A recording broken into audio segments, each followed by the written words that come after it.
ইরানের অভিজাত Islamic revolutionary guard corps আইআরজিসির ক্ষমতা নিয়ে ঈর্ষান্বিত যুক্তরাষ্ট্রের পাশাপাশি পশ্চিমা দেশগুলো প্রতিনিয়ত শত্রুদের শক্তির জানান দিয়ে আসছে ইরানের এই ক্ষমতাধর বাহিনীটি। ফলে পশ্চিমার কাছে এক আতঙ্কের নাম আইআরজিসি। এই পরিস্থিতিতে আইআরজিসিকে সন্ত্রাসী সংগঠন হিসেবে তালিকাভুক্তির ঘোষণা দিয়েছে কানাডা। বুধবার এই ঘোষণা দিয়ে একে বৈশ্বিক সন্ত্রাসবাদের বিরুদ্ধে লড়াইয়ের গুরুত্বপূর্ণ হাতিয়ার বলে বর্ণনা করেন কানাডার জননিরাপত্তা বিষয়ক মন্ত্রী।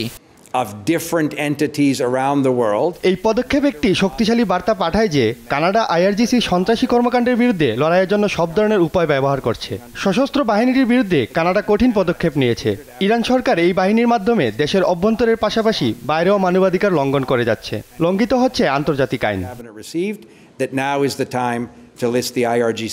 এমন ঘোষণার পর ইরানে থাকা কানাডীয় নাগরিকদের সতর্ক অবস্থানে থাকার পরামর্শ দিয়েছেন দেশটির পররাষ্ট্রমন্ত্রী মেলানি জোলি। আইআরজিসিকে সন্ত্রাসী তালিকায় অন্তর্ভুক্তির ঘোষণায় তাৎক্ষণিক প্রতিক্রিয়া জানিয়েছে ইরান। অটোয়ার এই পদক্ষেপকে বৃহস্পতিবার সম্পূর্ণ বেআইনি আখ্যা দিয়েছেন দেশটির পররাষ্ট্র মন্ত্রণালয়ের মুখপাত্র নাসের কান্নানি। তেহরানও পাল্টা জবাব দেওয়ার অধিকার রাখে বলেও হুঙ্কার দেন তিনি। আইআরজিসিকে সন্ত্রাসী সংগঠনের তালিকায় অন্তর্ভুক্তির মধ্য দিয়ে ইরানের অনেক সরকারি কর্মকর্তা কানাডায় প্রবেশ করতে পারবেন না। লুৎফর কবির, নিউজ ডেস্ক, দেশ টিভি।